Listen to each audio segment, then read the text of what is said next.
वरती चाललो आहे। दरवर्षीच मी तिथं दर्शनासाठी जातो आहे।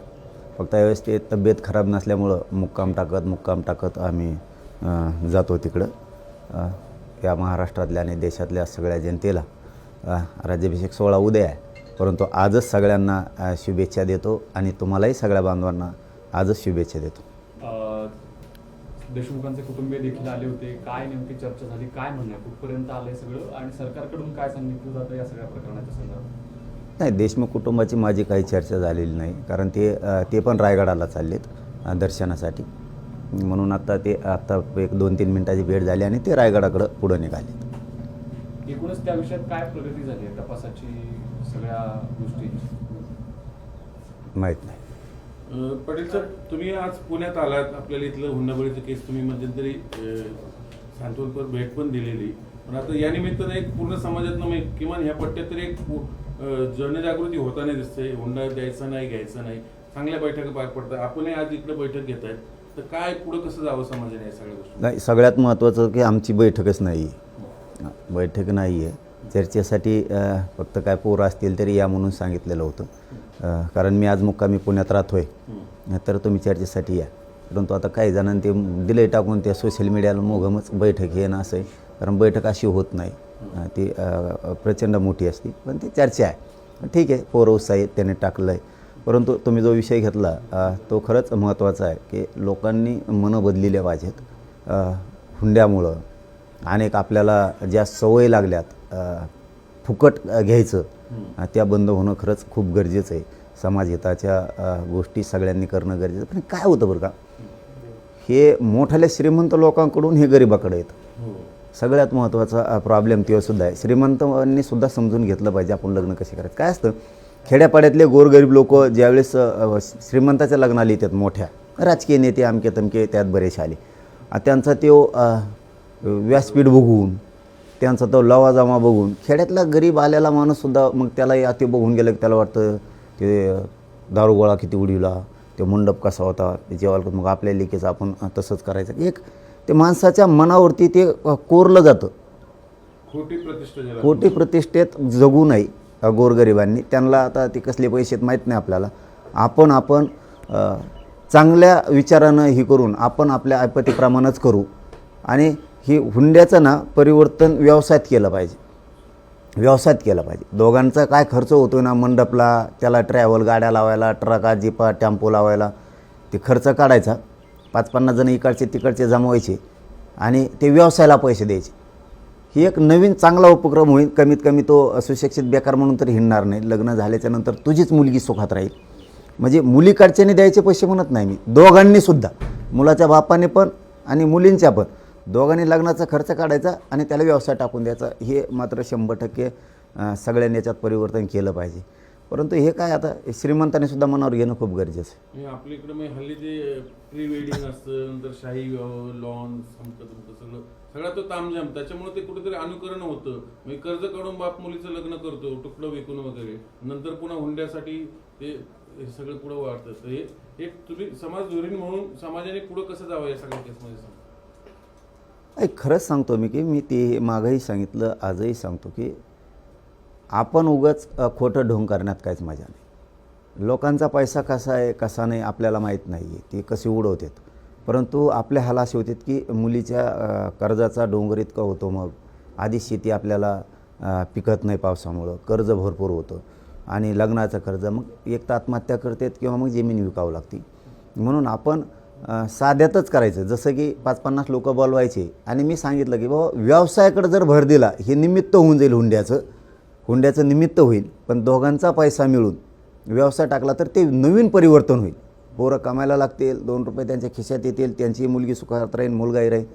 उगा आपण 1000-2000 बिगर कामाचे ते बोलितो, 4-5 हजार जमतेत लागणारा ते मनाबरं सगळ्यांना 1000 रुपये द्या म्हणून लग्नाला येणार, एक लग्नाला यायचं नाही, एक लग्नाला येणार नाही, एक, कारण हे नको आहे, असं नको करायला असं। कारण आता ते वैष्णवीताईचं बघितलं की ते आता मला वाटतं कुठली परत बातमी आली, परभणी का लातूरची बातमी आली आत्ता पुन्हा, हे थांबवायचं असेल तर लोकांनीच आता शान होणं गरजेचं आहे। आरक्षणाचा प्रश्न आता कुठेही उठताना दिसत नाही आहे, प्रश्न सुटला असं मानलं जातं मराठा आरक्षणाचा। प्रश्न सुटला. कारण कुठेही बोलताना कोणी दिसत नाही. कारण या थांबा ना, 29 ऑगस्ट येऊ द्या. काय तुम्हाला दिसल. काय नियोजन काय? नियोजन काय? तोच मुहूर्त का म्हणला? तोच प्रश्न पडलाय की 29 तारीखच का निवडली? 29 ऑगस्टला 2 वर्षे पूर्ण होते आंदोलनाला. गोदापट्ट्यात ज्यावेळेस आंदोलन उभं राहिलं ते 29 ऑगस्ट 2023ला उभा केलं होतं. आता किती वर्ष करायचं आणखी?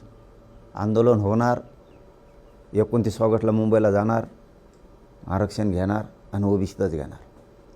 दिले ना सूट. मागणी अजून थांबणार नाही. सोडणारच नाही, सोडणारच नाही. का थांबणार राहायचं? आमचा जर इथं जागा आहे गुंठाभर आणि ती जर आमचं 7-12 आहे ती घेणार ना आम्ही. तुम्ही जरी अतिक्रमण केलं असलं तरी पण, तुम्ही गुंडगिरी केली असली तरी आम्ही घेणार ना. 7-12 नसेल तर देऊ नका. आमच्या सरकारी नोंदी आहेत, हैदराबाद गॅजेटच्या, सातारा संस्थांच्या गॅजेटच्या आहेत, बॉम्बे गव्हर्नमेंटच्या आहेत. आणि मराठा आणि कुणबी एक आहे याच्यासाठी तुम्हाला आधार लागतो ना कायदा पारित करायला. तर 58 लाख नोंदीचा आधार आहे ना, किती पाहिजे आणखी? यांना आम्ही 29 ऑगस्टला ठेप्याला आणणार आहेत. बघूयात देवेंद्र फडणवीसांच्या मनात जातीवाद आहे का नाही, मराठा द्वेष आहे की नाही, मराठ्यांचा ते अपमान करत नाहीत असं म्हणतात ना. लक्षात येईल ना आम्हाला त्याच्या आत ते मराठ्यांना आरक्षण देतात की नाही देत. मराठा आणि कुणबी एक आहे, तो कायदा पारित करतात का नाही, JR काढतात का नाही दिसल. महाराष्ट्रातल्या सगळ्या केसेस वापस घेऊ म्हणले होते सरसकट, तेही घेतात का नाही दिसल आम्हाला. सगळ्या सोयरीची अंमलबजावणी करतात की नाहीत दिसल. त्यांच्याही भाजपमधल्या कार्यकर्त्याला, आमदार मंत्र्यांना नाही दिसल. नेमका मराठ्यांचा द्वेष कोण करतोय, मी जे बाजू लावून धरली ती खरी आहे का देवेंद्र फडणवीस देत नाही हे खरं आहे का खोटं, त्यांनाच समक्ष दिसल ना. आता दिला वेळ, आता म्हणजे त्यांना आता मे, जून, जुलै, ऑगस्ट जवळपास 4 महिने वेळ. या वेळेत ते करतायत का नाहीत? महाराष्ट्रातला मराठा समाज बघतोय. कारण आम्ही सांगितलं आहे त्यांना, निवेदन पण आता आम्ही दिलं आहे आमच्या जालन्याच्या कलेक्टर महोदयांच्या मार्फत सरकारलासुद्धा परवानगीसाठी पण, आणि आम्ही 29 ऑगस्टला येतो आहे म्हणून. उघडं पडणं खूप गरजेचं आहे. जे देवेंद्र फडणवीसच्याबद्दलची काही जणांची जी भावना आहे ती उघडी पडणं खूप गरजेचं आहे. की लोकांना वाटतं आहे ना देतील ते, त्यांना वेळ दिला पाहिजे. आता 2 वर्ष तर दिला, आता पुन्हा वेळ दिला आहे आणि ते उघडे पाडणार आहेत आता देवेंद्र फडणवीस. मराठ्यांविषयी त्यांना किती द्वेष आहे, मराठ्यांविषयी किती चीड आहे, किती आकाशानं मराठ्यांबरोबर ते राज्यातल्या गरिबांबरोबर वागतात हे आता उघडं पाडणार आहेत त्यांच्याच पक्षातल्या मराठ्यांच्या कार्यकर्त्यांसमोर, पदाधिकाऱ्यांसमोर. त्यांनी जर मराठा आणि कुणबी एक आहे हा जर JR नाही काढला ते उघडे पडले. त्यांनी जर सगळ्या सोयरीची अंमलबजावणी नाही केली तर समाजाच्या डोळ्यासमोर ते आले. त्यांनी मराठवाड्याचं गॅजेट नाही लागू केलं तर लोकांच्या नजरेसमोर ते येणार आहेत की हे जाणून बुजूनच देत नाही आहे म्हणून. केसेसचा विषय आणि ते इतके जातीवादानं आणि जातीय द्वेषानं बरबडलेले आहेत ना. मराठा आरक्षणासाठी आत्महत्या केलेल्या कुटुंबाला त्या बलिदानाचे पैसेसुद्धा रोखलेत त्यांनी आणि नोकऱ्या पण रोखल्यात त्यांच्या. म्हणजे इतकं नीचपणाचं काम त्यांच्या हातून व्हायला लागलं आहे. त्यामुळं आता लोकांच्याही लक्षात येणं खूप गरजेचं आहे. कळलं ना, समाजालाही कळलं 29 ऑगस्टला मराठ्यांच्या पोराला त्रास दिला जातो आहे का मुंबईत, रस्त्यानं त्रास दिला जातो आहे का, हाय का नाही द्वेषी, मराठ्यांविषयी आकाश मराठ्यांचा अपमान करतो आहे हे दिसेल ना मराठा समाजाला. पुन्हा एकदा असं मोर्चे किंवा उपोषणाचा इशारा आहे का सरकारला? स्वरूप काय असणार आहे? 29 तुम्ही बघा ना. 29 तारखेला जे जाहीर पहिला केले झाला. तुम्ही, पण तुमचं मग इथून तुम्ही डायरेक्ट मुंबईत जाणार की मागच्यासारखं जसं नाही, डायरेक्ट मुंबईत गेलं जाणार. होतं तसं? डायरेक्ट मुंबईत जाणार, कारण गेल्या वेळेस खूप दिवस लागले जायला, खूप दिवस लागले. डायरेक्ट कोणतरी मुंबई अडवतं पुन्हा. आणि ते तर थांबावंच लागतं लोकांच्या लेकरांना लोकं प्रत्येक. नाही, पुढारीमध्ये येतात, काहीतरी आश्वासन देतात. नाही नाही, आता आश्वासन फाश्वासन नसतं. काय असतं बघा,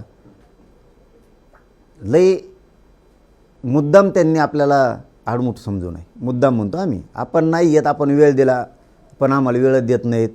आता मुंबईतून वेळ दिला ना, झाले 1.5 वर्ष. आता आहे का बोलायला जागा? आता मराठी कसं काय ऐकतील आणि मी कसं काय ऐकल? आता मुंबईतून माघारी जा किंवा अर्ध्यातून माघारी जा म्हणायला चान्स नाही. त्याचे कारण येतं. पहिलं कारण आहे मराठा आणि कुणबी एक आहे. महाराष्ट्रातल्या सगळ्या मराठा समाजाला सांगतो, मराठा आणि कुणबी एक ही JR काढण्यासाठी गिरीश महाजन साहेब म्हणले होते आधार लागतो. 58 लाख नोंदीचा अहवाल त्यांच्या समितीने सरकारला दिला आहे. म्हणजे आता तुम्ही मराठा आणि कुणबी एक हे महाराष्ट्रातला ह्यो अध्यादेश काढायला नाही म्हणू शकत नाहीत, म्हणून मराठ्यांना हुशार करतो. ते आपल्याला आता वापस नाही पाठवू शकत. दुसरं, सगळ्या सोयऱ्याची अंमलबजावणी करण्यासाठी 1.5 वर्ष वेळ दिला आपण त्यांना त्या हरकतीवरती. आता ती अंमलबजावणी करायला सरकार वापस जा म्हणू शकत नाही.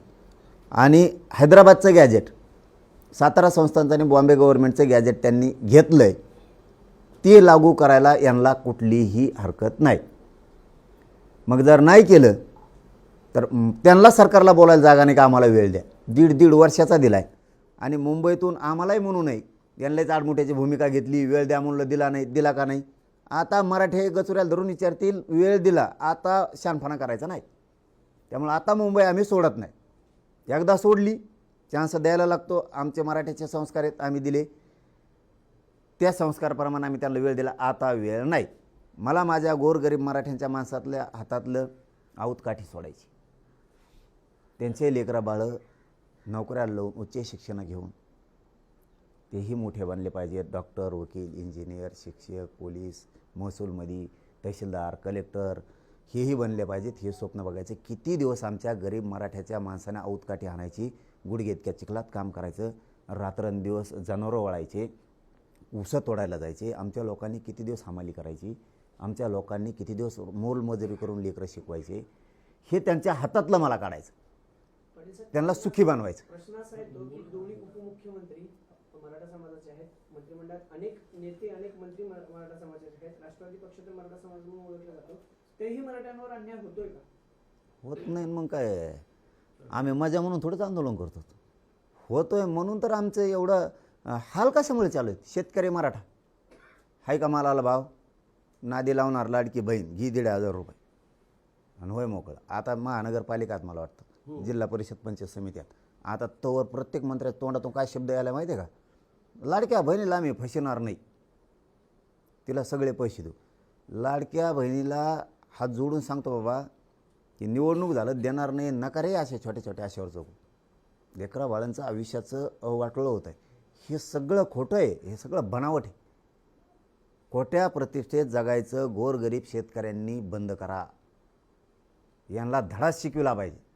आता खरं तर तुम्ही लोकसभा विधानसभेत तुमची मी सरळ माघार घेतली. तुम्ही सांगितलं तुम्ही कुणालाच पाठिंबा देणार नाही, पण आता ह्या निवडणुकीत तुम्ही सरकारसमोर काही आंदोलन जाहीर केले. या इलेक्शनमध्ये तुमची काय भूमिका असेल? नाही ते काय आमचं काही नाही काही ते ठरलेलं नाही तसं. आणि आमच्या डोक्यात राजकारण नाही, खरंच सांगतो. त्याविषयी सांगितलं होतं, नाही समीकरण जुळलं आम्ही मागं सरकारलो. समाज हरू द्यायचा नाही, हे माझ्या पुढचं महत्त्वाचा उद्देश होता. वेळेवर समाज ठरवतो काय करायचं, कोणाला पाडायचं ते पाडायचं म्हणल्यावर. पण नाही दिलं तर सरकारचे हाल होणार, हे मात्र तेवढंच करा. आम्ही मात्र कायदेशीर शांततेत मुंबईत जाऊन बसणार आणि 29ला जाणार. तुमचं आंदोलन तुम्ही जाहीर केले 29ला, महापालिका निवडणूक त्यानंतर आहेत. तुम्हाला आरक्षण नाही दिलं सरकारने, तुम्ही म्हणता तसं, तर मग तुमची भूमिका आहे सर? पुढं काय होऊ शकतं मी समाजाला विचारल्याशिवाय काय करत नाही. विचारलं नाही म्हणून तुम्हाला शब्द देत नाही. 2 वर्षापासून मीडियाचे बांधव बघतात, मी समाजाला विचारल्याशिवाय काय करत नाही. त्याच्यामुळे त्यांना विचारलं नाही म्हणून मी एकटा स्टेटमेंट करणार नाही. ते वेळेवरती होईल काय व्हायचं, पण मी मुंबई सोडित नाही. तुम्ही आंदोलनाला बसला की समोरून पण आंदोलनातून प्रत्युत्तर मिळत आहे. तुम्ही आता 29 तारखेला सांगताय की पण तयारी सुरू आहे की तुमच्या समोर मुंबईत देखील तसंच प्रकारचं आंदोलन. काय असतं भैया, ही रूढ पाडू नये. देवेंद्र फडणवीस साहेबांनी ही रूढ पाडू नये. आंदोलन हाके करणार आहे. अरे बाबा, सगळ्या दुनियाला माहिती आहे. सगळ्या दुनिया नाही ते तसल्यावर नाही बोलत मी ते गिनीत नाही कोणाला, आणि मी विरोधक मानत नाही. मानन त्याशी बघल. पण काय असतं, देवेंद्र फडणवीस साहेबांनी ही गोष्ट घडून आणू नये. या राज्यात खूप राज्य चांगलं चाललेलं आहे. सत्तेच्या हवसापोटी कोणत्याही टोकाला राज्य सरकारनं उतरलं नाही पाहिजे.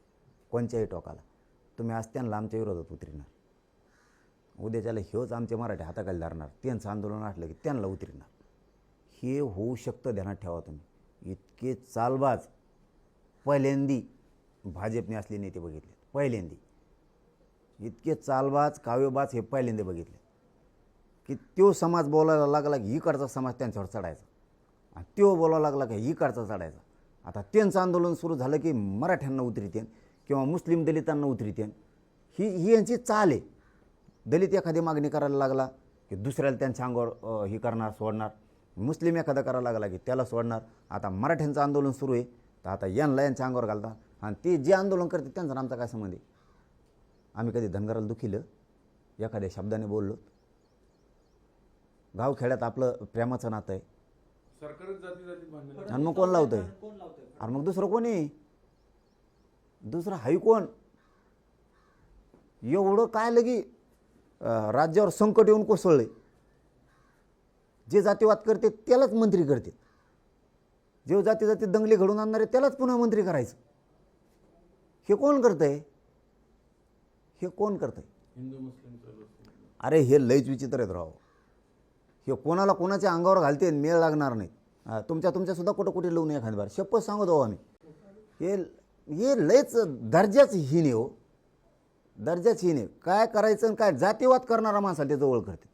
आणि मराठ्याच्या विरोधात इतकं आम्ही एक सांगितलं की ते तिसरंच करणार. हे महाराष्ट्रात मराठ्यांनी बघितलं आहे. आता देवेंद्र फडणवीस कसं करतायत मग आम्ही उलटं सांगितलं की ते उलटं करणार. मराठी म्हणले की ते नको त्यालाच करणार. आता जे काय मंत्री एक तास मंत्री केले चांगलं फेकून दिलं तर मागं पुन्हा आणलं. मग जे जातीत दंगली करतो त्याला पुढं घालते. जे जातीवाद करतो त्याला पुन्हा पुढं घालते. हे ठरवून आणलंय म्हणजे. आणि मग काय बिना ठरवून आहे काय? मग काय इकडे काय जनावर सांभाळायला कोण नव्हतं म्हणून त्याला आणले 6 महिन्यांनी. यान त्याला सालगडी पळून गेला होय म्हणून तो आणलाय. उद्देश काय सरकारचे? दंगली. दुसरं काय? दंगली करायच्या मराठ्यात आणि त्यांच्यात दंगल घडवायची. पण आम्ही ते स्वप्न यशस्वी नाही होऊ देणार. फडणवीस साहेब काही काळजी करू नका तुम्ही. आम्ही गावखेड्यातले ओबीसींना माहिती आहे काय ती, मराठ्यांनाही माहिती आहे आम्हाला काय एकमेकासाठी करायला लागतं. नेते मात्र मी सोडत नाही भाऊ. नेत्यासाठी कोणत्याच ओबीसीला राग येता कामा नाहीत. आणि मराठ्यांनासुद्धा आपल्या नेत्यासाठी राग यायची काय गरज नाही. आपलं कुणीच नाही फक्त वाद लावून देणार. अहो धनगराचं खरंच सांगतो पुन्हा पुन्हा की आमचं आणि त्यांचं काहीच नाही कवाच. आणि आरक्षणाचा तर विषयच नाही. त्यांचं आरक्षण लई लांब आहे तिकडं. त्यांचा वेगळा प्रवर्ग आहे. तरी पण त्यांना पुढं घातलं आहे. उद्या काल त्यांनी मागितल्यावर मराठ्यांनी त्यांना विरोधच करायचा का मग? आता मग हीच रोड पाडायची का आता?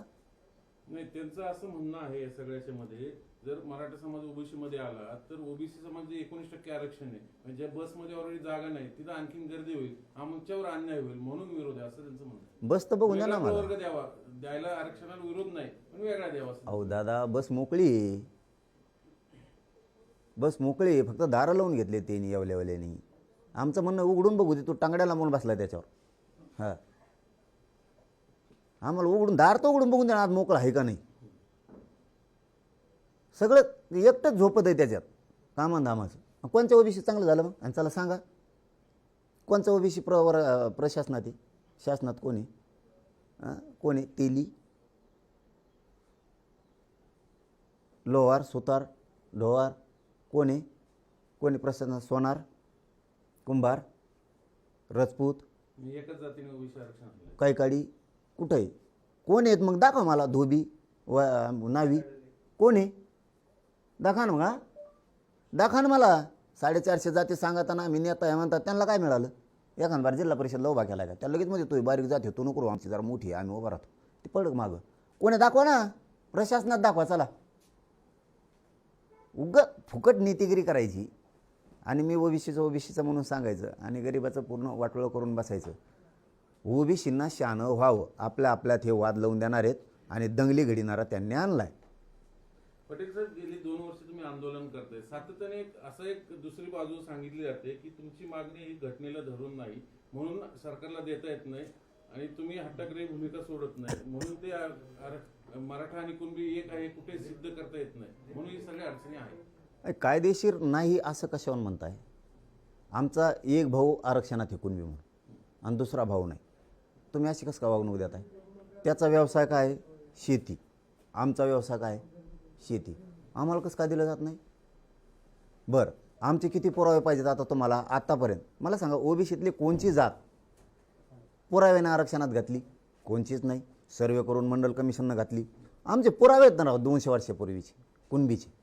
आता सिद्ध केलं आहे का नाही आम्ही? कुणबी आणि मराठा एक आहे. तुम्ही म्हणलात आधी की नाही तुम्हाला घालता येत नाही आधार असल्याशिवाय. आता 58 लाख नोंदी सापडल्यात का नाही याचं उत्तर सरकारनं द्या. मग आम्ही कायदेशीर कसं काय नाहीत आणि तुम्ही कायदेशीर कसं काय आहेत मग? याला उत्तर त्यांचं म्हणजे ज्यांच्या नोंदी सापडतात त्यांना आम्ही देतोय की ऑलरेडी सर्टिफिकेट. अरे बाबा एकच आहेत ना आम्ही. मग बाकी ओबीसीचे सर्टिफिकेट सापडले का? त्यांचं व्यवसायाच्या आधारावरती तुम्ही ज्यावेळेस आरक्षण लागू केलं त्यावेळेस मराठ्यांचा व्यवसाय शेती आहे. मग शेतीवर आधारित तुम्ही बाकीच्यांना दिलं, आमच्या एका भावाला दिले आणि एकाला दिलं नाही. बागवानाला कशामुळे दिलं? शेती करतो म्हणून. मग आम्ही का वाटगे आणतो की इकडं? समुद्र आहे का आमच्या तिकडं? आमच्या इकडे शेती नाही का? माळी समाजाला कशामुळे दिले? शेती करतो म्हणून. माळ्याच्या आमचे किती जागेवर बांधायला दाखवतो मला. तो बी उभाट्यावर आणतो, आम्ही उभाट्यात आणतो. तो का टकोर घेऊन आणतो गावत? आता याला दुसरं असं सांगितलं जातं की मुळात आरक्षणाचं सूत्र हे डिस्क्रिमिनेशनवरती आहे, म्हणजे सामाजिक दृष्ट्या ना की आर्थिक दृष्ट्या. मग मराठा समाज त्या निकषात कुठं बसत नाही म्हणून ते आरक्षण देता येत नाही. म्हणजे सरकारला शहाणं झालं म्हणायचं. आयोग त्यांचा येडा आहे. आयोगानं मंडल कमिशनच आयोगानंच आरक्षण दिलं ना. आणि मग गायकवाड कमिशन आयोग कोण आहे? त्याने मागा सिद्ध केलं ना मराठ्याला 12-13% म्हणजे तुमची चालच वेगळी आहे का? मराठ्याला जर सिद्ध केलं तर त्याला मागास नाही म्हणायचं आणि मंडल कमिशननं मात्र मागास सिद्ध केलं की लगेच त्याला आत घ्यायचं. ही सिस्टम आहे का सरकारची? नवीन धोरण आणलं काय? एखादं आखलंय ते आनंदाच्या शिऱ्यासारखं. ते दिवाळीला आनंदाचा शिरा आणला होता मतदान होस्तर. हा कुंकड गेला का ते शिरा सापडा ना, ते भुंगे खाल्लेलं डाळला दिसाना. आता तेलं नाही ते वंगण असल्यानंच होतं पांढरं काही दिसाना. म्हणजे तशी चाले की म्हणजे आम्ही मागास सिद्ध असून सुद्धा तुम्ही आम्हाला ओबीसी प्रवर्गात घेत नाहीत आणि नसणारे घेतले. आत्ता 1 वर्षापूर्वी 16 जाती घेतल्या. का मागास सिद्ध केल्या होत्या? कोण आयोग होता? नाही हे पटत नाही का? म्हणजे तुम्हाला तुम्ही म्हणता गर्दी होती एसटीत गर्दी होती. ते 15 जण चालतात तुम्हाला आणि आम्ही एकट्याने काय केलं तुमचं मराठीने? बरं कोणचा मराठा आरक्षणात जायचं राहिला? पहिलाच विदर्भ आहे, खानदेश आहे, अर्धा पश्चिम महाराष्ट्र आहे, कोकणचा सगळा पठार भाग गेला आहे आणि आम्ही मराठवाड्याने काय केलं तुमचं? साधं गणित राहा. तुम्ही म्हणता गर्दी होईन गर्दी. हे काय करतं? हे चाबरं आहे इकडचं. ते काय करतं हळूच? ते सांगतोय 4-5 कोटी मराठी आता आल्यावर आपल्याला काय रे?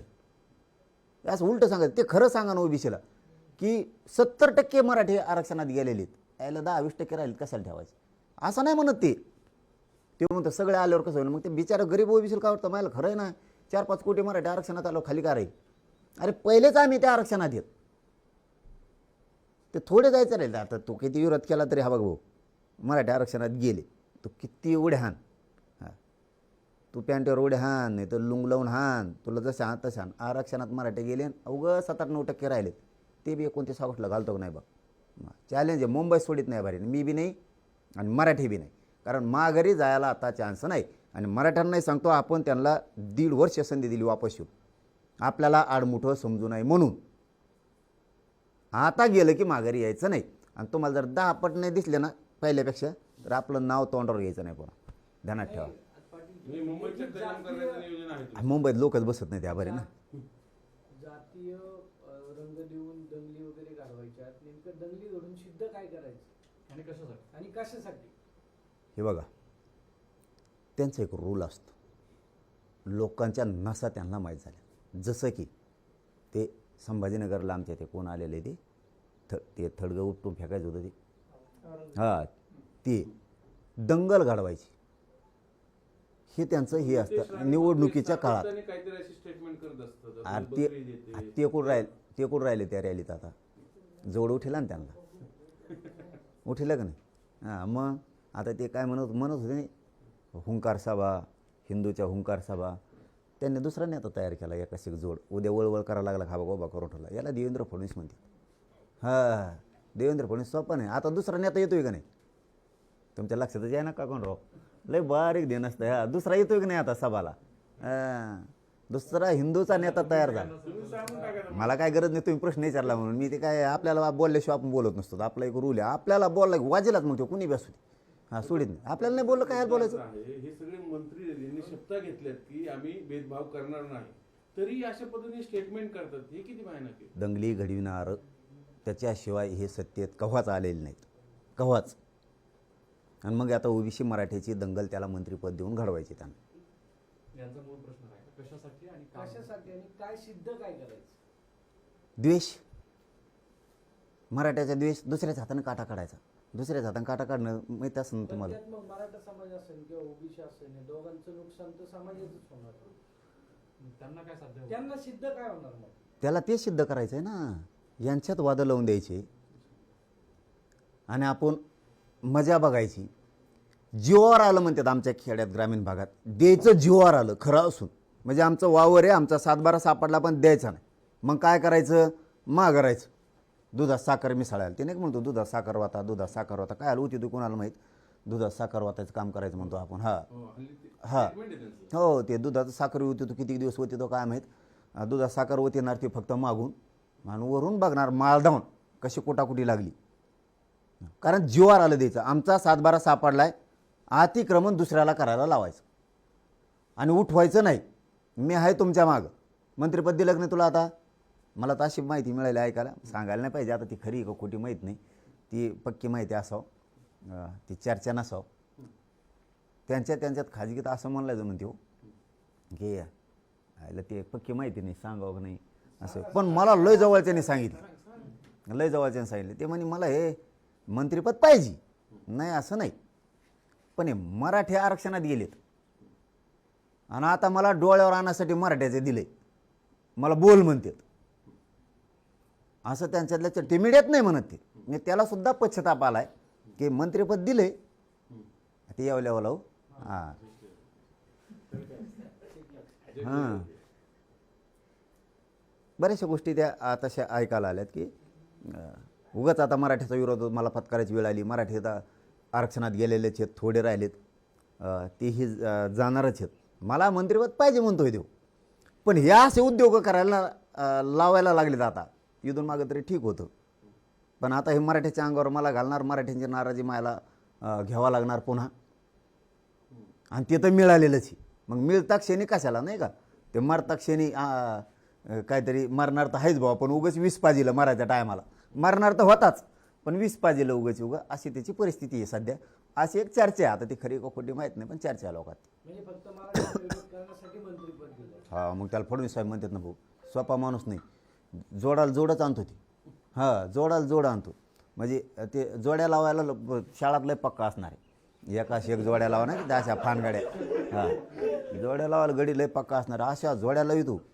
त्याला फक्त या पठ्ठ्याची फक्त निष्ठा विकत घेता नाही आली, समाजावरची माझं असणारे निष्ठा प्रेम त्याला फोडता नाही आली, मॅनेज नाही करता आली.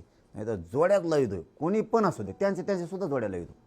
ते नाही का ते मागं गोण्या भरूनच पुरावे आणायचे, ते टमटम भरून. हां ते तो कुंकड गेले आणि कुंकड नाही. हां ते गोण्याचा असायचं, इकडून एक गोणी इकडून एक पुराव्याची, येणे इतका कऱ्या आणि इतका कर्या गेला आणि त्या गेला, काहीच न राहिलं खाली, मोकळं फटाकड रान झालं सगळं.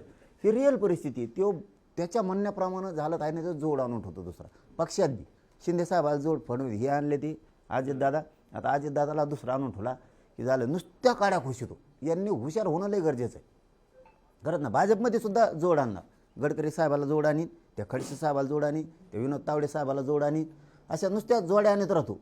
तिकडं मुंढेला जोड आणीन, इकडं धनगर बांधावा जोड आणीन, म्हणजे जोड आणतो लगेच ताबडतोब फटाफट जोड आणतो. सोबतच्यांनी शहाण व्हावं असं तुम्ही म्हणता, तर त्यांना बाहेर पडा असं ते बाहेर काय याचं पडत, त्यांनी त्याला मध्ये टाकी त्यांनी उचलून ते म्हणते दुसरीकडे जाऊन काय करावं. खाजगीत बोलतात ते, तुमच्या मीडियात कसं बोलतात बरं, ते आमच्यासारखे पैसे शेंगा आणतात बसल्यावर. ते म्हणतात तिकडं जावं तर करावं काय, गप मेलेलं बरं इथंच. ते मध्ये टाकीत आहे मग, कारण सगळ्याचे घोटाळे आहेत ना उली. हे एक बी सज्जन नाही यांच्यात, सगळे असे रेटून खाल्लेले ते. पण याच्यात समाजाचं नुकसान होतंय ना. झालं, शेतकऱ्याचं डोळ्यात एकटा वाटला झाला. कापसाला भाव नाही, सोयाबीनला नाही, कांद्याला नाही, कशाला नाही, काही नाही. कांदे नाही, बटाटे नाही, लिंब नाही, अवस्था काय. अशी आहे, सरकारला विरोधकच नाही कोणी दिसत आहे समोर. काँग्रेसची अवस्था अशी आहे, पवारांचं तळ्यात मळ्यात सुरू असतं, कधी इकडं कधी तिकडं, शिवसेना तोळा मासा झाली. मग ही स्पेस कोण भरून काढायची. लोकांनी हातात घेतलं पाहिजे स्वतःचं काम. जसं की गरजवंत गरीब मराठ्यांनी त्यांची लढाई हातात घेतली, तशा या राज्यातल्या गोरगरिबांनी स्वतःची लढाई हातात घेऊनच जिंकलं पाहिजे. आपल्या लेकरा बाळाचं, आपल्या शेतीचं कोणालाही पडलेलं नाही. आपलं वाटोळं आपण देहादोपारा उघड्या डोळ्यांनी बघू नये. कोणत्या नेत्यावर अवलंबून राहू नये. तुम्ही बघा, एक नेता जर आपल्या बाजूने 15 दिवसासाठी बोलला तर पुढच्या 15 दिवसात 1 महिन्यात तो आपल्याबरोबर नसतो, मग तो कोणत्याही पक्षाचा असू द्या. म्हणून लोकांनी शहाणं होणं खूप गरजेचं आहे. जसं की देशमुख प्रकरणाचं आपण बघितलं. मी मगाशी तेच विचारलं, पण तुम्ही कानाला हात लावले. काय असं नाही घडलंय बाबा की तुम्हाला दादा. कानाला हात लावावे लागले? तुम्ही माहिती तर घेत असाल, पाठपुरावाही तुम्ही मला करताय. खरंच माहीत कुठपर्यंत आलं तपास कानाला हात लावण्याचं कारण की मी प्रामाणिक आहे. मी बिचारा ते मी जर कधी मेलो तर संतोष भाई वर जाऊन म्हणले नाही पाहिजे हे काय केलं म्हणून पापात सहभागी होणं चांगलं नाही. यांनी ते मॅटर जवळपास पूर्ण खल्लास केला आहे. हां विल्हेवाट लावली त्यांच्या वाटाची याची सरकारने देवेंद्र फडणवीसने बरोबर डाव साधला त्याच्यात. सगळेच आरोपी होते तो. तुम्ही साधे बघा मोटरसायकलवर जर तुमच्या पुण्यातून टेबल सीट चाललं तर दंडच पाडणार त्याला. टेबल सीट म्हणजे चोरी आहे का, डाका आहे का, खून आहे का, बलात्कार आहे का, छेडछाड आहे का? टेबल सीट म्हणजे नसन गाडी म्हणून खेड्यातले पोट्टे आलेवर टेबल सीट पळाले. त्यांच्या ध्यानात नाही राहत पोलिसाची भीती काय असते. पूर्ण कार्यक्रम केला आणि काल बी मला वाटलं मी रात्री दाखविलं मला की रात्री पण ते आलं आहे की आरोपीच्या वकिलानं मोक्यातून दोषमुक्त करा असं म्हणले तर इकडचे वकील म्हणले जणू की आमची काय हरकत नाही. अरे वा उलट इकडच्या वकिलांना म्हणलं पाहिजे मोक्यातून दोषमुक्त अजिबात करायचा नाही. कारण खंडणी मागितली खंडणीतून हत्या झाली कोणीच बोलत नाही. म्हणजे तिकडचे वकील म्हणतात आरोपीच्या वतीचे की दोषमुक्त करा आणि इकडचे वकील लावून धरत नाहीत आणि आमची काय हरकत नाही म्हणतात. म्हणजे काय याचा अर्थ काय होतोय? अवघड आहे. वकील बदलण्याची मागणी कराल का? मी त्या उज्ज्वल निकमच वकील आहेत तिथं. तेच सांगतोय ना. त्यांनी मागणी केली हो मोका आठवायची नाही आरोपीच्या वकिलाने. नाही पण यांनी सहमती कसं दिली त्याला? आता हरकत सगळ्या नाही मीडियात यांनी आले सांगितलं. मीडियात नाही या निकमांनी सांगितलंय. मीडियात आलंय सरकारी वकील तर तेच आहेत ना. मीडियात आलंय. मी माझ्या तोंडचं कधीच बोलत नाही. मागही एक नेता म्हणला होता देवेंद्र फडणवीस बोलायला लावते त्या नेत्याला. मागही नेता म्हणला होता की आम्हीच आरोपी करायचे थांबवले. 6 आरोपी होतेच पण आम्हीच थांबवले. तेव्हापासून म्हणलं आपण पापाच वाटे वगैरे होणं काही उपयोग नाही आहे. त्यामुळेच काही जण आक्षेप घेत होते यांच्या वकिलीला. बाबा एकच मिनिट, वकील कुणाचे म्हटलेत असे की आमची हरकत नाही, देशमुखांचे म्हटलेत की आरोपीचे म्हटले? आरोपीच्या वकिलानं आरोपीच्या वतीनं कोर्टात बाजू मांडली की आमच्या आरोपीला मोक्यातून दोषमुक्त करा. तर संतोष भायांचे वकील म्हणतायत आमची काय हरकत नाही. म्हणजे सरकारी वकील उज्ज्वल निकम. तुमच्या मीडियात बाईट आल्यात पूर्ण. थोडस थांबवतो कारण सरकारी वकील म्हणतायत की संतोष देशमुखांचे खाजगी वकील म्हणतायत. 2 वकील आहेत त्या केसमध्ये. दोन्ही पण खाजगी नाही आहेत नाही सांगतोय. दोन्ही पण सरकारी हो वकील आहेत आणि ते पण सहाय्यक सरकारी वकील म्हणूनच आहेत. त्यामुळे ते खाजगी होत नाहीत. ते खाजगी होत नाही. हे मी नाही बाई. मला याचंच म्हणजे राजकारण नाही करायचं किंवा मला याला इश्यू नाही करायचा. पण जसं मागं ठरलं सरकारनं करून घेतलं म्हणजे पद्धतशीर विल्हेवाट संतोष भाईच्या देशमुखाचे मॅटर लावले. आता मीडियात तर तीच चर्चा आहे. सोशल मीडियात तर तीच चर्चा आहे की कारण काय असतं बरं का एखादा न्याय तुम्हाला पाहिजे आणि एखादा मला पाहिजे. त्यावेळेस आपण बोललं पाहिजे आपल्या वकिलानं की ते जर दोषमुक्त करा म्हणतात तर आपल्या वकिलानं बोललं पाहिजे की खंडणीतून खून झालेला आहे मोक्यातून दोषमुक्त होऊच शकत नाही. तर तुम्ही म्हणता हरकत नाही. सरकारी वकील देशमुखांचे देशमुख कुटुंबियांनी आक्षेप घेतला की नाही? काय माहीत नाही बा मला. त्याच्यामुळेच मी म्हणलं बा त्या मॅटरमध्ये आपल्याला जास्त माहिती नाही आहे. मी त्या मॅटरमध्ये ज्या दिवशी ती एक राजकीय नेता देवेंद्र फडणवीस दोषी आहे त्या राजकीय नेत्याला मी आता इथून पुढे दोष देणार नाही. जे सरकार प्रतिनिधी म्हणून देशमुख कुटुंबाकडे जात होते इथून पुढे त्यांनाही दोष देणार नाही. देवेंद्र फडणवीसने दबावातून त्यांच्या हातून हे घडून आणलं आहे आणि ते मीडियात बोलता बोलता बोलून गेले त्या दिवशी 1-2-3 महिन्यापूर्वी की सहआरोपी सगळे होत होते पण देशमुख कुटुंबाने आम्ही ठरवून सहआरोपी होऊ द्यायचे नाही असं हे मी मान्य करतो असं ते म्हणले. तेव्हापासून मी म्हणलं हे मॅटर यांनी खूप फडणवीसांनी राईट गेम लावला कार्यक्रमाचा विल्हेवाट लावली. आणि काल पुन्हा तेच स्टेटमेंट पुन्हा आलं. काल परवा मला वाटतं किती तारीखेला होतं ते मला वाटतं 4 का काय तारखेला होतं बहुतेक मॅटर. त्यांनी सांगून टाकलं आमची काय हरकत नाही म्हणून. हे मग याला मग म्हणायचं काय मग देशमुख कुटुंबाने आक्षेप घेतला की नाही सगळं? ते काहीच माहीत नाही देशमुख कुटुंबाने घेतलाय का नाही मला म्हणून. आता थोडा वेळ व्हिडिओ क्लिअर पाहिजे. नाही त्या विषयावर काय चर्चा. त्यामुळेच तुम्ही कानावर हात ठेवलेत का? तुम्ही हो, ते त्यांना मॅटर तुमची मग सहआरोपी करायचं नाही म्हणले की मी त्याच दिवशी कानावर हात ठेवलेले. की या मॅटरमध्ये जितकं मला प्रामाणिक करायचं तितकं मी ताकदीनं केलं, म्हणून तुम्ही हटलो नाही. कारण आता जर ते सरळ देवेंद्र फडणवीस म्हणायला लागले, म्हणजे प्रतिनिधी देवेंद्र फडणवीसच बोलायला लावतात, बोलवतात धनी यागळा आहे, मागून येगळ्या काड्याने हाली देत पुढच्या भावल्याला. त्याच्यामुळे त्याला बिचाऱ्याला त्या सरकारी प्रतिनिधीला दोष देऊन आता उपयोग नाही. त्यांनीच सांगितलं ना आम्ही 6 आरोपी करायचे थांबवलेत म्हणून. हां, मग लोकांनी बोंबलून काय उपयोग इथं रात्रंदिवस. भांडायचं कोणासाठी? त्याच्यामुळेच ते विषय त्या दिवसापासून म्हणलं ठीक आहे. आणि काल तर वेगळंच ऐकायला आलं पुन्हा मीडियातच की दोषमुक्त करा म्हणून सांगितलं, आणि इकडचे वकील म्हणले हरकत नाही, आमची काय हरकत नाही. हे मी म्हणत नाही, मीडियात शब्द आहे त्यांचा, आमची काय हरकत नाही. उलट अशा ठाम लोकांना विश्वास द्यायला पाहिजे. इकडच्या संतोष भाईच्या वकिलांनी कसल्याही परिस्थितीत मोक्यातून निर्दोष मुक्त होता कामा नाही, इतके पुरावे आहेत असे ठाम बाजू आम्ही सुद्धा मांडणार. ते म्हणतात हरकत नाही, उद्या त्याला काय झाल्यावर जाऊन दे. नाही ते देशमुख कुटुंबाचं मी सांगितलं, माझा समाज आणि मी ताकदीनं त्या मॅटरमध्ये लढलो. लागन ते वैर अंगावर घेतलं आणि पुढे भेट नाही घेणार. पण ज्या दिवशी देशमुख कुटुंब म्हणून त्यावेळेसच बघू. सध्या मी त्या मॅटरमध्ये नाही आहे. कारण त्याचं कारण असं आहे की काय तुम्ही याचा 6 आरोपी होऊन देणार नसले आणि असे स्टेटमेंट देणार असले, याचा अर्थ काय? काय त्या पापात वाटेकरी व्हायचं माहीत असू. ओव्हरऑल तुम्ही सरकारच्या विरोधात सतत तुमच्या प्रश्नांच्यासाठी बोलत आला, टीका करत आला, पण यात फडणवीस यांना सतत टार्गेट केल्याची तुमची भाषा दिसते. पवार असतील, शिंदे असतील, हे मराठा नेते, त्यांच्या विरोधात तितकं तीव्रतेने तुम्ही बोलत नाही. फडणवीसांच्या विरोधातच इतकं द्वेषाने बोलण्याचं काय कारण? सरकारमध्ये तर बाकी मराठा मंत्री आहेत, उपमुख्यमंत्री आहेत. बोलायचं नसेल तर तुमच्या माध्यमातून फडणवीस साहेबाला सांगतो, मराठ्यांचा द्वेष सोडा. नंबर क्रमांक 1 पहिलं, इतका द्वेष आणि आकश आहे तुमच्यात ठासून भरलेला, फक्त ते दिसत नाही. तुम्ही दातं काढता म्हणजे लोकांना वाटतं ह्यो सज्जन माणूस. ह्यो इतका माणूस विचित्र आहे की प्रचंड. त्यामुळं फडणवीस साहेबांनी सगळ्यात अगोदर मराठ्यांचा द्वेष सोडावा. आणि जर त्यांच्यात मराठ्याचा द्वेष नसेल तर त्यांनी मराठा आणि कुणबी एक हे JR काढावा. 58 लाख नोंदीचा तुमच्याकडे आधार आहे. 2 सगळ्या सोयरीची अंमलबजावणी करायची. हैदराबाद गॅजेट लागू करायचं. तुम्ही सगळ्या केसेस सरसकट मागे घ्यायच्या, शब्द दिलेल्या त्या घ्यायचे. बलिदान गेलेल्या कुटुंबाच्या नोकऱ्या आणि आर्थिक मदत का रोखली? शिंदे समिती काम का करत नाहीत? 6वा मुद्दा, शिंदे समिती काम का करत नाही?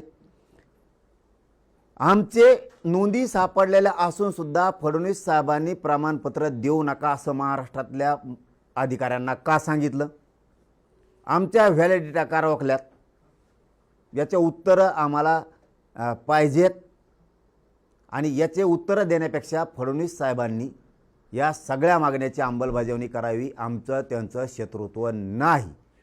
तुम्ही म्हणलात दुसरं की तुम्हाला इतका तुम्ही त्यांनाच का बोलतात? राज्याचे प्रमुख ते आहेत, पहिल्यांदी पण तेच होते. आणि त्यांना इतका आकर्ष आहे मराठ्यांचा का बोललो तर त्याचं कारण सांगतो. त्यांनी आमच्या आया बहिणीचे डोके फोडले. आमची आई बहीणसुद्धा सोडले नाही या माणसाने. शेवटी घरातली, तुझ्या घरातली माय आमच्या घरातली सुद्धा आहे, ती रक्ताच्या थारोळ्यात पडती, तरी पण तुम्ही पोलिसांना हाणायला लावता. एक मोठी गँग आणल्यासारखी तुम्ही 1000-1500 पोलिसांचा फौजफाटा आणून आमच्यावरती क्रूरपणानं प्राणघातक हल्ला घडून आणता, गोळ्या घालता त्यांना. म्हणून बोलतो, यांनी खोट्या केसेस लाखो पोरांवरती केल्या. यांनी आमचं शिंदे समितीचं होतं ऑफिस ते बंद केलं 7व्या माळ्यावरचं, का बोलू नाही? यांनी आमच्या मराठा आरक्षणासाठी बलिदान दिलेल्या पोरांच्या माय माऊली घरी एकटी राहिली. 2 वर्षाचं, 5 वर्षाचं, काहींना 1.5 वर्षाचं लेकरू आहे. कुशीत घेऊन ती आई एका कोपऱ्यात रडती. नवरा करता होता, मराठा आरक्षणासाठी आत्महत्या झाली. त्या मायमाऊलीच्या कंपाळाचं कुंकू पुसायला जबाबदारसुद्धा देवेंद्र फडणवीस. जर आरक्षण दिलं असतं तर ती आत्महत्या झाली नसती. तरीही त्या माऊलीचा कंपाळी कुंकू नसून या माणसानं तिचे पैसे आणि नोकरी पण रोखली. कित्येक कारनामे केलेत, सांगायला गेलं तर दिवस पुरणार नाही. इतक्या क्रूरपणानं मराठा समाजाशी वागलेत. आता पुन्हा एकदा मराठा बघणार आहे 29 ऑगस्टला. कोणत्या पोरांना त्रास देतोय, कोणत्या गाड्या अडवतोय, कुठं तर आम्ही शांततेत जाणार. लोकशाही मार्गानंच करणार, कुठं काडीसुद्धा मोडणार नाही, इतकं शांत जा. पण सुट्टी नाही. मुंबई बंद करणार. आमची मुंबई आहे, कोणाच्या का बापाची का ती? मुंबई आमची आहे, मुंबईत राहणारे लोक आमचे आहेत. आम्ही शांततेत जाणार, ते आम्हाला सहकार्य करणार, आम्ही त्यांना करणार. फक्त आम्ही मागणीसाठी चाललो आहे. मुंबई आमची आहे, मुंबई शांततेत राहिली पाहिजे, हेही सगळ्या मराठा समाजाला मी सांगितलेलं आहे. आणि पाठीमागच्या वेळेस तुम्ही अनुभवलंसुद्धा. शांततेत गेलोत, शांततेतच आलोत. आतासुद्धा शांततेतच मुंबईत जाणार आम्ही. कोणालाही त्रास होणार आमच्याकडून असं कधी होणार नाही. तुमच्याकडून मात्र आम्हालाही त्रास होऊ देऊ नका. आणि तुमच्या देवेंद्र फडणवीसला सुद्धा सांगा, एकाही माणसाला त्रास द्यायचा नाही. मागच्या वेळेस वाशीपर्यंतच गेले, त्यावेळेस पुढे जाणार आहे. पुढं गेलेले सुद्धा शांततेतच वापस आले. पुढं माझ्या अगोदर दोन्ही ग्राउंड फुल होते. आझाद मैदान पण, छत्रपती शिवाजी महाराज पार्क पण. लोक आले का नाही गपचिप माघारी. यावेळेससुद्धा लोक 10 पट असतील, नाहीतर तोंडावर नाव घ्यायचं नाही. आझाद मैदान सगळेच मैदानं मागितलेत आम्ही त्यांना, आम्हाला पुरेच मैदान लागणार आहे. आता सरकारतर्फे कोणी तुम्ही घोषणा केल्यानंतर आंदोलनाची कोणी संपर्क साधला का नाही? जाती द्वेष, आकस मराठ्यांचा अपमान करायचा, मग ते संधी सोडायची का? सोडत नाहीत ना ते. शेवटी फडणवीस साहेब आहेत ना, महान व्यक्तिमत्वाचे महान विचार. शांतता भंग करणारा मंत्री, शांतता भंग करणारा मंत्री एक पद पाहिजे राव. शांतता भंग मंत्री एक पाहिजे, एक पद पाहिजे, ते त्यांच्याकडे असायला पाहिजे. 2-4 मंत्री करतात की ऑलरेडी ती कामं, हिंदू मुस्लिम अमकं तमकं करून? नाही त्यांना कुठं ठेवला आता? नाही. नाही त्यांना लगेच मागून एक वस्ताद आणून ठेवला. त्यांनी बी ध्यानात आणून घ्यावा. हां, फडणवीस साहेब किती डेंजर आहेत, तुम्हाला वस्ताद आणून ठेवला एक जोडीदार त्यांनी. आता ते पण सभा घ्यायलेत. हे दोघं का आक्रमक होत नाही, मध्यस्थी का करत नाही? दोन्ही उपमुख्यमंत्री ते पण मराठा समाजाचेच आहेत. आणि त्यांच्या का आता ते नुसतेच पळते तिकडून तिकडून. काय ती गरज होती तवरच असतं. फडणवीस साहेब म्हणते त्यांना, सत्तेत येऊस तर शिवसेनेची जिरूस तर, उद्धव ठाकरे साहेबाची जिरूस तर त्यांनी शिंदे साहेबाला आणलं. हां, आता सत्तेत आले. आता अजितदादाचं त्यांच्या दोघांचीच फाईट लावून दिली वाटतं. हे म्हणतं मग आपला निधी कुठे, ते म्हणतं मग आपला वळीला कुंकड. कोण कोणाला वळीत आहे याचाच मेळ लागणार, जनावर वळील्यासारखं. असा फचका करून ठेवला नाही फडणवीस साहेबांनी. ते लय चतुर समजत आहे स्वतःला, पण एखाद्याशी जनता अशी कोथडी करीन ना, काहीच मिळणार आहे. आता अजितदादाचं मागं सुटून सोडून दिले. हां, हे असले नमुने बाजे ते. आता त्यांच्यात कोणी वळवळ केली त्याच्या मागच जोडून देते. बाहेर पडावं. ते आता मध्ये स्वप्न बघत होते, मला वाटतं ते महाजन साहेब, ते पलीकडचे महाजन साहेब कुठले ते. हां, ते मध्ये त्यांचंच उपमुख्यमंत्री राव आलं बहुतेक. त्यांचं कटलं का कोणते दुसऱ्यालाच म्हणाले दादा उपमुख्यमंत्री करू शकते ते. हे लय पचकोबा आहे त्यांच्यात, लय पचकाबा म्हणजे डेंजर काम आहे ते. दादानी बाहेर पाडव कसं? दादाने बाहेर पडावं ते मला काय करायचं, बाहेर पडून येत आत घुस. एकूण मराठा म्हणजे नेत्यांबद्दल, मंत्र्यांबद्दल काय काय होतंय? तुम्ही मराठा समाजासाठी भांडताय, पण त्या मराठ्यांना सुद्धा समोर उभं करतात ना. बरं झालं ना, यांनी डोक्यावर चढून ठेवते ना. हां, लय डोक्यावर चढली होती. आपले लोक थोडे मोठे करायचे, त्यांना देऊ लागायचं. दुसरे डोक्यावर चढून ठेवले, आता तेच मुटक्यावर पाय द्यायला लागले. बरं झालं ना, यांचे डोळे उघडतील. भाजपमधल्या मराठ्यासुद्धा तेच आहे, एकाच एक जोड आणून ठेवतात भाजपमधल्या मराठ्यासुद्धा. मी सांगतो, मला 95% मला भाजपमधले मंत्री आमदार बोलत आहेत, खासदार मंत्री आमदार पडेल तर सगळे बोलत आहेत कसा पडलं म्हणून. आपण एक तर खोटं बोलत नाहीत, सगळे बोलत आहेत. पण ते म्हणजे बोलावं तर करावं काय? खत सगळ्यात आहे प्रचंड. पण जाईन कोण? तसं यांना बाहेर पड नाही तर आत राहा. मी तेच नाही सांगू शकत. पण बरं झालं अजितदादाच्या शिंदेसाहेबाच्या लक्षात तरी आलं की आलंय का नाही माहीत नाही. आणखीन बी यांनी डोक्यावर चढून ठेवलं सगळ्याला. सल्ला काय त्यांना दोघांना? आणि ते सल्ला द्यायचे, ते नमुनेतले शाने आहेत का? त्या आपण सल्ला द्यायचा, सल्ले फल्ले नाही देत मी कोणाला. मग दणका सुरू असतो, मी यांना सगळं तिघाला ठेप्याला आणतो 29 ऑगस्टला. सल्ले फल्ले देत नाहीत आपण. पण जसं की यांचं सगळं बघितलं घरात घुसून फडणवीस साहेबांनी, ते घरातून खिडकीतून येते, दारातून येते, ते लय कलाकार आहे. यांच्या घरात का काय बघून गेले, त्यामुळे यांना हालताच आहे ना. हां, तर यांनी दोघांनी असं करायला पाहिजे ना. आहे ना संधी सत्तेत, त्यांच्या घरात डुकून बघितलं पाहिजे कोणी किती खाल्लंय. हां, पुढं जर कमी सत्ता फत्ता आली यांची तर असं मागं लागायचं ना. तुमच्या लागले होते तसं. बदला होत असतो, कोणी अमृत पिऊन आलेला नाही. बदला होत असतो, बदला होणार. म्हणजे सरकार टिकन का अशी परिस्थिती असेल तर? टिकायला काय, त्यांनी अर्धे यांच्याकडे उभा केले त्यांनी. फडणवीस साहेबांना अर्धे शिंदे साहेबाकडे केले, अर्धे अजितदादाकडे केले. यांचं कोण आहे खाली? घंट्या यांचं खाली कोण आहे? आणि त्याला किती कमी पडत येत तेवढं त्याने शाळा करून ठेवलेली. हां, कसं काय पडन? आगामी स्थानिक स्वराज्य निवडणूक आहेत, तुम्ही काय आवाहन कराल समाजाला? कारण आता ते तिन्ही पक्ष एकत्र आहेत, ते आरक्षण नाही विरोधच राहिलं नाही अशा अवस्था आहे. तिन्ही पक्ष कायची एक राहावं, सगळ्याची फजिती आता सांगितलं ना तुम्हाला. आणि ते सांगत नाहीत, फक्त आतून बोलत आहे. हां, निधीचा लय पाच काय जणून आता तर हे निधी जणून पहिल्यांदा असं होतं की तुम्ही काय आदेश देणार का कार्यक्रम आपल्या समाजाला? नाही, ते की- बघू ना, यांनी आमच्यावर अन्याय केल्यावर त्यावेळेस बघू. आज नाही सांगत, तेव्हा समाजाची बैठक होईलच. परंतु यांच्यातच लई खेळ आहे, त्यामुळे आमचं वाटोळं व्हायलं आहे, हे मात्र सत्य आहे. पण डोळे उघडावं असं मला वाटतं. भाजपमधल्या सगळ्या मराठ्यांच्या आमदार मंत्र्यांनी खासदारांनी भाजपमधल्या हे शिंदेसाहेबाची आणि अजितदादाची याच्यामधल्या आमदार खासदार मंत्र्यांनी कार्यकर्त्यांसुद्धा डोळे उघडावं, बेसावध राहू नये असं मला वाटतं. कारण हा माणूस विचित्र आहे, प्रचंड समाज द्वेषानं बरबाटलेला आहे. आमच्या बीडच्या एका नेत्यांनी मोठं केलं होतं त्यांना त्या टायमाला.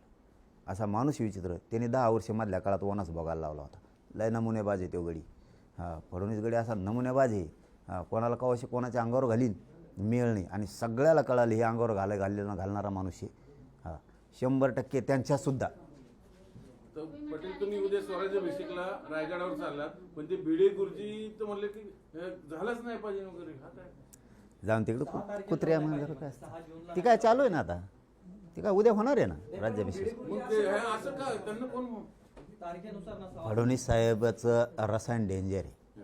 हां, आपण मालाला काय करतो, युरिया सोपला खत टाकीतो. त्यांच्याकडे वेगळंच काय कोण आहे रसायन. हां, ते फेकलं की माणूस फाडफाड करतो. हां, कोंबडीसारखा. हां, ते फडणवीसचं रसायन आहे. त्यामुळं ते तर काय कुणी वळवळ करतो ताबडतोब. सरकारला काही होऊ शकत नाही असं तुम्ही म्हणता, त्याच सरकारच्या प्रमुखांबद्दल तुम्ही मी लय दिवसांनी सापडू का कोण तुम्हाला? तर असं आता वर्षभर समजा झालं, 4 वर्ष बाकी आहेत, तर ते का तुमची मागणी मान्य करतील असं वाटतं, जो माणूस सतत इतक्या टोकाचं बोलतो? मान्य करणार नाहीत मागणी मान्य. तुम्ही बघा ते इतकी दिवस 19 केलीच नाही. नाही, पण आता एवढं करायची असती तर काय असतं? 1 वर्षात केली असती. कसं पाटील दादा, साहेब पहिल्या छत्रपती- काळात कायद्यात बसत तुम्ही नाही, म्हणताय कायद्यात की बसत नाही. ते जोड्या लावण्यात पक्के आहेत. मग तसंच मराठा समाजाचं कोणीतरी वेगळा तुम्हाला अपोजिट उभा करतील असं वाटतं का तुम्हाला? केलं की 1.5 वर्ष काय केलं त्यांनी? मग लय मोठे केले ते. मराठी असे येतं गरीब, मी गरिबांची लढाई लढतो. त्याच्यामुळे गरीब मराठी एकूण सगळे कोणी वळवळ करायला लागलं की गरीब मराठी बरोबर कार्यक्रम बसविते. म्हणून काय सगळ्यात महत्त्वाचं, मी माझी स्तुती नाही करत, मी समाजाशी खूप प्रामाणिक आणि इमानदार आणि निष्ठेनं आहे. म्हणून समाजाला माहिती देऊ शकतं तर आरक्षण हेच लेकरू देऊ शकतं. आणि मी काय वाईट केलं समाज माझ्यापासून लांब जायला? तुमच्याच लेकरासाठी बांधतो, तुमच्याच लेकरासाठी वैर घेतलं आहे आणि शरीरही साथ देत नाही उपोषणानं. काय वाईट करतोय मी? समाज कुठं जाईल? काय त्यांच्या लेकराला मोठं हो नाही? रिक्षा आणणाऱ्याला वाटत नाही त्याचं लेकरू मोठं हो? टेम्पो, जीप, ट्रक चालवणाऱ्याला वाटत नाही? ऊस तोडणाऱ्या मराठ्याला वाटत नाही त्याचं लेकरू मोठं हो? हमाली करणाऱ्याला, माथाडी कामगाराला वाटत नाही? एस.टी चालवणारा मराठ्याला वाटत नाही त्याचं लेकरू मोठं व्हावं? डॉक्टरमधल्या त्या हॉस्पिटलमध्ये नर्स येतं, डॉक्टर यांना वाटत नाही पोरगं मोठं हो? शिक्षकाला वाटत नाही, पोलिसांना वाटत नाही आपलं लेकरू मोठं हो? शेतकरी मराठ्यांना वाटत नाही? मी काय वाईट करतोय? त्यामुळे ते कुठं जाणार आहेत? ते इथं जोडी लावू शकत नाही. आणि लावली बी तरी माझी विनंती, यांनी जर जोड लावली ना, तुम्हाला हात जोडून विनंती आहे, समाजाचं वाटोळं होईन असं पाऊल उचलू नका. तुम्हाला यायचं आमच्यासोबत तर या, नसन यायचं तर शांत बसा, पण समाजाच्या अन्नात माती घालू नका. कारण देवेंद्र फडणवीस संधी सोडत नसतो, असा माणूस आहे देव. पण बघू 29ला कसे देत नाहीत बघू. एक गरीब ड्रायव्हर आहे, त्याचा 2 वर्ष झाले पगार हाकेंनी दिला नाही अशी त्याची तक्रार आहे. सध्या चर्चेतला विषय हाकेंकडून फॉर्च्युनर दिले ओबीसी समाजात त्यांना. एक मिनिट. तर त्या ड्रायव्हरला काही मदत करणार आहोत का? आणि मी एकदा पर्सनल मॅटरमध्ये मी कोणाच्या पडत नाही. एकदा माझा पहिल्यापासूनचा स्वभाव, आणि त्यातल्या त्यात मी यांना आणखीन विरोधक मानले नाही. जे तुम्ही नावं घेतात ना, 2 वर्षापासून माझा शब्द ऐकतो. ते खूप फडणवीसचं ऐकून, ते येवल्याचं ऐकून खूप आमच्यावरती त्रागा करतात. पण मी आणखीन त्यांना विरोधक मानलेलं नाही, कारण त्यांचं आमचं कधी वैरच नाही आहे. नेत्याला मी सोडत नाही. त्यांचे नेते कोणाचेच नसतात ना, धनगराचे आहेत ना, मराठीचे, ते बी दऱ्या खोऱ्यात मेंढ्या सांभाळतात. त्यांचं लेकरू मोठं वाटत नाही की एस.टी आरक्षणात गेलं कोण मागं तरी, मी तरी म्हणतोय.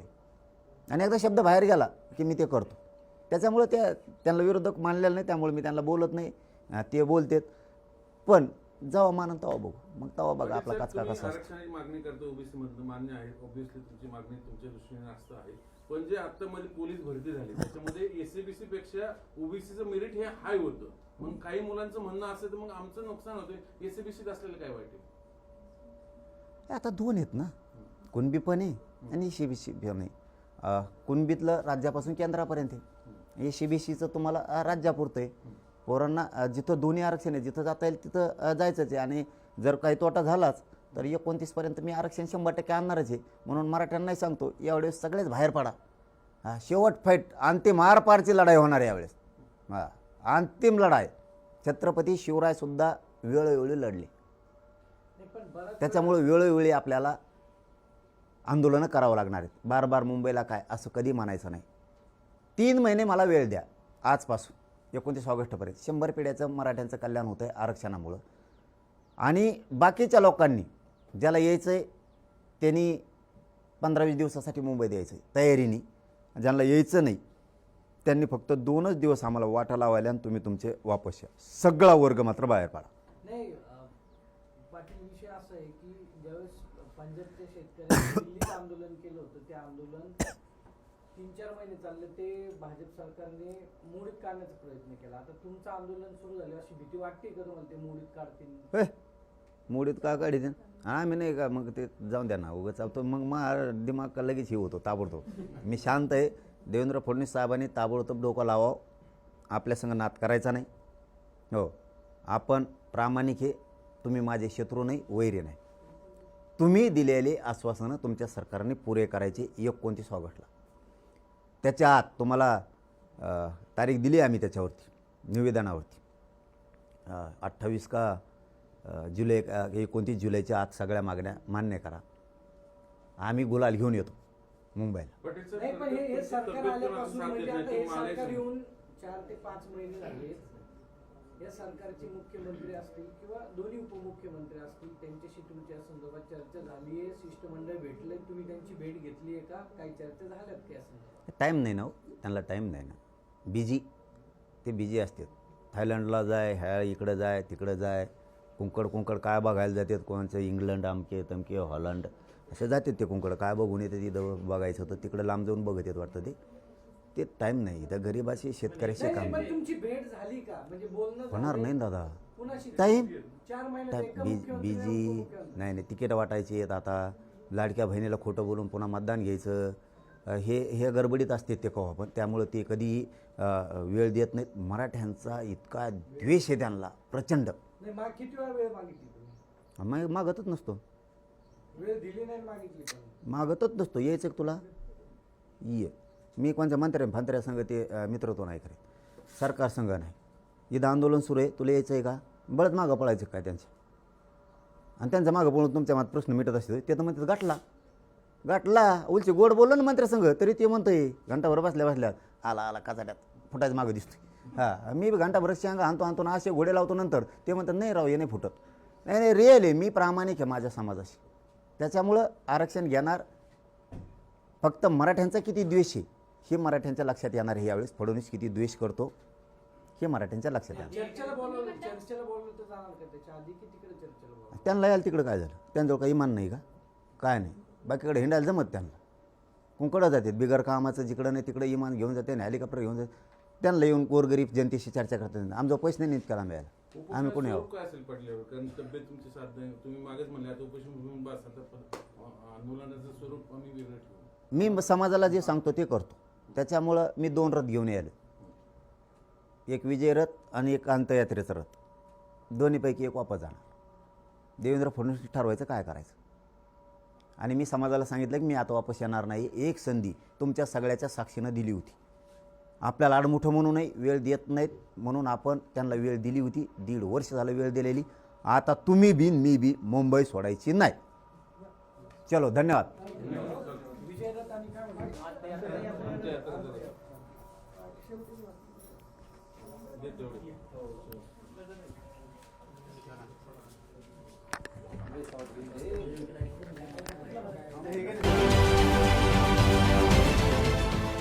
देश विदेशातील प्रत्येक घडामोडींचे लाईव्ह अपडेट मिळवण्यासाठी आता साम टीव्हीच्या सर्व सोशल मीडिया प्लॅटफॉर्मला लाईक, फॉलो आणि सबस्क्राईब करा.